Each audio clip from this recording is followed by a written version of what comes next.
Did you know that Perryton is one of probably only a handful of cities in the United States of America to actually have parents? That's right, I said parents, just like good old mom and dad. Perryton's parents are Old Ochiltree, Texas, and Gray, Oklahoma. Now, this tape is going to be about Perryton's early history, and to understand that, you need to know a little about Perryton's prehistory. It's kind of amazing when you think about it. Why would two communities already established and going great guns want to as much as disband and start anew? Well, they didn't completely disband, but they came close. Now, of course, you realize the highways that are here now weren't around back then, so even though the distance between Old Ochiltree and Gray wasn't that much compared to today's standards, back then, with no real long-distance roads and having to make the trip on horseback or load the family on the buggy, the distance was quite substantial. Plus, as I said earlier, both communities were established and developing. What could be so important as to put a halt to that development? Well, the answer to that question is the railroad. Tracks were laid through what is now Perryton, so folks in Old Ochiltree and Gray, realizing the importance of this event, on August 22nd, 1919, held opening day, or the birthday of Perryton, the town that grew up almost overnight. When I was a kid, I remember studying history, and most of the time I didn't really understand much of it. It was just a bunch of dates and events. Well, on this tape, we're going to pretty much stay away from that. I think maybe the best way to approach this is to try and get a grasp on just what life was like back then, even before Perryton existed. Let's start with Old Ochiltree. Old Ochiltree was founded in 1886, and it was one of the largest towns to be so far from the railroad, over 40 miles. There was a bank, flour mill, high school, churches, machine shop, newspaper, and even a movie theater. I'm going to stray just a little bit here for a tidbit about the movie theaters back then. The projectors were arc projectors, ARC. They didn't use bulbs like today. There were two pieces of carbon inside, and the projectionist would turn a few knobs outside the projector and move the carbon pieces close together. Then turn on the power supply. The carbons would create an arc. The projectionist would then turn the same knobs the other direction, separating the carbons until the intensity of that electric arc was at its brightest, hence the light with which to show the movie. Now, one of the major problems with this arc was that it wasn't covered by glass like today's bulbs, so it created a lot of heat. The film back then was made of silver nitrate, a very combustible substance. In fact, most of the theaters would have either fireproof projection booths or at the least fireproof doors on the booths because of the possibility of fire. To show the movie, the projectionist would get the arc at its brightest, then start the motor that rolls the movie, and when the movie was up to a certain speed, then the projectionist would open a small door between the film and the arc to reflect the movie off the screen. In fact, it was rumored in those days if one were carrying the silver nitrate movies in their metal cans and they were dropped, a possible spark could cause an explosion. Just a bit of trivia about the old movie days. For other forms of entertainment, folks in Old Ochiltree enjoyed chautauquas. A chautauqua is a tent show, or perhaps just a showcase of summer entertainment presented in the great outdoors. There weren't any factories in Old Ochiltree, or too many jobs for that matter. Most folks' work took place around the home or the farm. Parents and kids alike would pitch in to make it all work. Even the preparation of food could be quite an experience, as explained by Alice Manning. We had one of these old wood ranges that you burn cow chips in, or wood, or coal. And that's what we cooked on. And to save the fuel bill, lots of times we went out and took some gunny sacks and filled it up with old dry cow chips and brought it in so that the coal would last longer. See, if we burned cow chips, we could save on the coal bill, see. So we children got a bang out of it, taking the wagon and the horses, hooking them up and going out and loading up a whole bunch of gunny sacks with cow chips in. Right, and you raised your own cows, and you Yeah, raised we your raised our own. Dad cured all the meat and everything. We never had to buy meat, and we had our own milk, and we had our butter, and we had our eggs, and we raised our own produce. You raise hogs as well as And we raised hogs and to make your own yeah. sausage and stuff. Yeah, we made all our own. Dad made dried beef and all that stuff. In fact, the business we made Postum out of wheat, and we made grape nuts out of wheat. We made most of our stuff. Very little that we had to buy out of the store. I see. Well, did you get to come to town very often? Not very often, no. And when you came, you came in on a horse and buggy. Is that the way? Well, I used to have a wagon. Wagon. I'll tell you what we do. We bring a load of wheat and bring eggs and cream, and then we'd take back some groceries, see. Didn't you used to sell some kind of hides? Was it skunk? Oh, yeah, we trapped. You trapped? Yeah, we caught, we'd say rabbit hides. I think we got a little bit for rabbit hides even. We ate jackrabbits, and that helps make the living. And Dad would go out and get a whole bunch of jackrabbits, and bring them in, take a big string and tie it around his neck, let the rabbits hang out on each side. And then we'd go and trap for badgers and skunks and stuff. And, of course, the different stripes, if the skunk had a lot of black in it, seemed like the hides was worth a lot more. So you see, self-sufficiency was of great importance around the turn of the century. Alice, then known as Alice Swigert, tells us a little about the mischief kids could get into on the farm when an automobile was still a novelty. We never got to ride in the car very much, seeing it was thrilled to us because we never got to ride. We had to work hard. And Dad and Mother would go to town, and we knew it, we lived 15 miles to town. We knew it took them a long time to get to town, and take the wheat and then come back. Well, they couldn't make much headway, and we knew about how much time we had to play, And so, of course, like all kids, we wanted to venture out and do something exciting. Of course, we'd get the old car, and we took it out, and we'd run up and down them hills. We had a draw down there, what we call the draw, the low place, and then go up on a hill, Oh, we had a lot of fun. Until one day we took it out and we broke an axle. And boy, I'll tell you, the fun was over then. What happened? Well, we took it, and I don't remember, I don't know whether we took a team or a horse or something, or whether we pushed it. A bunch of us might have pushed it. I remember we got it back in the garage. I do remember that. Don't remember exactly how we got it there. We got it back in the garage, and that's where Milt learned to be a mechanic. And I'll tell you, we didn't know hardly what to do because we thought they'd catch up with us driving at sea because when the axle was broken, we didn't know what to do. So, of course, like kids, we had to plan something. Of course, we had good neighbors the Swabs lived right west of us, and if we got in trouble, they'd try to help us out because Dad was awful strict. So, Milt had them get an axle at town, and I don't know where they hid it or anything. I think they kept it until Milt wanted it. And we had what you call an old coal lamp. And so one night, while we were all asleep, well, Milt crawled out the window. The boy slept in one room, see, and he crawled out the window. And he went out to the garage, and he be sure to shut the door out there so they couldn't hear no pounding going on. And I don't know this day what kept Dad from hearing him, because he was out there and he had to put that axle in that car way up in the night, and he had just this light to go by. And if Dad would have heard anything, saw that light in the garage, well, he might have thought it was a thief or something. Well, it's a wonder he didn't get killed. It's a wonder Dad didn't get the shotgun and go out there. But see, Dad never did hear it. And he got the axle in the car, and that's where he started learning to be a mechanic. Well, it looks like things haven't changed much in the kids' department. Well, one thing's for sure, life back in old Ochiltree was not like it is now. You want to see a baseball game now, you turn on the television. Back then, you attended almost any community event, and somewhere nearby, there was always a baseball game going on, either that or a good horse race.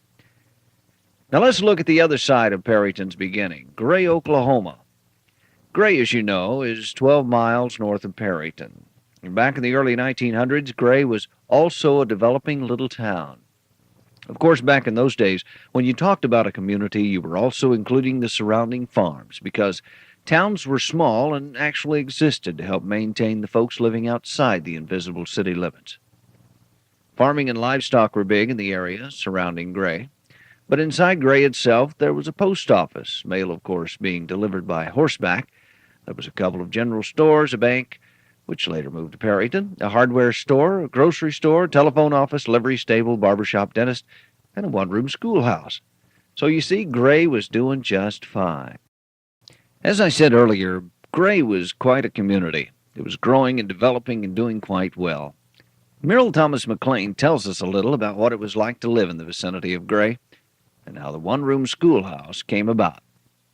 When we first went there, it was about 3 or 4 years that we didn't have any school. There wasn't enough kids there, no school building. So Dad and Mr. Borner, a bunch of neighbors, all lumber out from Liverpool, Kansas, to build a schoolhouse. Well, it was a mile north and a half mile west of our home, so we had a lot of walk, lots of times to school, and they couldn't get a teacher.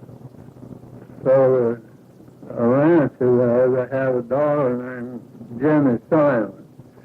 She was our first teacher, and they paid her $25 a month. And she taught from the big, from the school, get one of them schoolhouse, the first grade up through the 8th grade. And first moved on the place, we had to live on it either 5 or 7 years before we could get a deed for it. We lived on it 7 years, which say 2 years of taxes. And Oklahoma became a state in 1907. So after that, when they had a Beaver City was our county seat. After that, they had a courthouse. Had quite an old town it was, only they didn't have any law or order. And if you got in the mess, you just had to fight it out yourself, and no police, no sheriff or anything come to your rescue. As Merrill said, you pretty much had to take care of your own business in the early 1900s.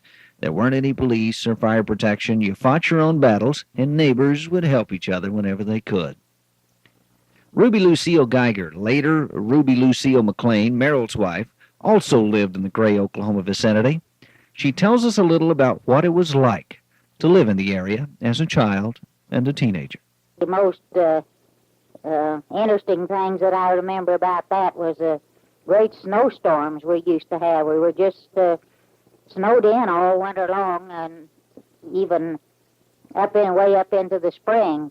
And I know we moved into a farmhouse east of Gray, Oklahoma. And I remember one winter when it was so cold, we stayed down in the storm cellar. We couldn't keep the house warm, but we could keep the storm cellar warm. And my dad used to be a great singer. He loved to sing religious songs. And while we were hibernating in that storm cellar, he sang to us from an old worn-out songbook he had. And that's something I never will forget about. But anyway, we finally moved into Gray, and I think it was there that I met Merrill. And in fact, I know it was because he'd lived up in that part of the country much longer than I had. In fact, he was more of a pioneer than I was. But anyway, I'd known him for quite a long time, or known of him. I didn't have much interest in him, to tell the truth, but come to find out, he'd been interested in me for quite a long time. How about that? And then my folks were real strict with me. They wouldn't let me go out without one of my brothers, and they sure wouldn't let me go out to a dance. But how it happened that I got to go to this dance, there was a barber and his wife had a little barber shop in town, and they had living quarters in the back of the barber shop, and one night they gave a dance. And I'd never learned to dance, but and I don't remember how I ever happened to be there. But anyway, that's where I met him, and we danced. He taught me how to dance, and we danced together all evening. And of course, that's the way I really met him, and that's when we started going out together. When I could sneak off enough to go out with him, I remember one night after I had met him, I'd met him somewhere else, and we went out and stayed a while, and somehow one of my brothers had seen me and went home and told my dad that where I was. And when Merle and I came walking up into the yard, there stood my dad with a 2x4. Of course, he took it after. He took after Merle. Merle really took to his heels and left me holding the bag. It looks like the dating ritual hasn't changed a great deal. Kids trying to get together and the parents trying to keep them apart. It's now time to move to Perryton. As I earlier pointed out, the fact the railroad was built through what is now Perryton was the reason folks packed everything they had and moved from the surrounding communities. And when I say packed everything, I mean just that. Picture, if you will, the children of Israel in the movie The Ten Commandments headed for the Promised Land. The same picture comes to mind in early August of 1919. Folks packed everything they owned. Some even loaded their houses and businesses on huge steam engines and headed toward their new home. It was indeed an exodus of a sort, but a new beginning for Perryton. At first, the people had to do without conveniences we take for granted today, no running water, electricity, or sewer. But eventually, that all came about in the early 1920s. The railroad was a great influence on Perryton's beginning, not only because they were here, but they also played an active role. In fact, before they laid the track, they bought a lot of the land that is now Perryton and used it as an enticement to get people to move to the area. The railroad even gave land to those who were abandoning spreads they owned in Gray or Old Ochiltree. It certainly was a two-sided coin. The people needed the railroad, and the railroad needed the people. The railroad company, the Santa Fe, not only provided transportation and freight possibilities, but also jobs for men and housing for the workers and their families. The first passenger train rolled into Perryton on day number 1, opening day, August 22nd, 1919. And what a sight it must have been for all those gathered to celebrate the birth of a town. Farming was big in the early days of Perryton, as it is now. And the railroads, along with the farmers, would work together to feed lots of folks all over the country and the world. The railroad still moves through Perryton, but now only hauls grain, maybe a few other things, but the days of the passenger trains in Perryton are gone. Perryton has gone through some extremely good times with the oil boom and the bumper crops, and it's also had some very tough times. But one of the most memorable things about the area, in and around Perryton in the early days, and well into the 20th century, is the dust storms. As a kid, I remember them well. I remember playing outside and seeing the dust well up into the sky for quite a while before the wind even started to blow in town. But I never saw the intensity of dust storms as witnessed by those in the early years when the sky would get as black as it could possibly get. Lucille McLean tells us what it was like. That was really something else, to see those old dust storms come rolling in.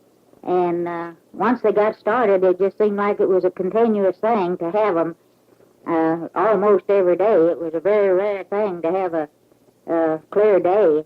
And when one of them rolled in, it was just as black as night, just as dark as night. You had to turn on all the lights, and there's no way in the world you could keep that dirt out of the house or from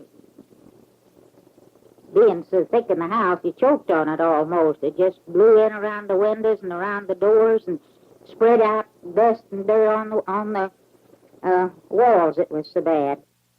The land is much better cared for nowadays in Perryton, and the dust storms are all but gone. Perryton has been through a lot, and to cover it would take a lot of tapes like this one. But I hope we have enlightened you a bit, and that you've enjoyed this walk through Perryton's birth. Perryton is where I grew up. and worked in the fields, both the farm fields and oil fields, and it will always have a special place in my heart and mind, as it does the many folks who have come and gone.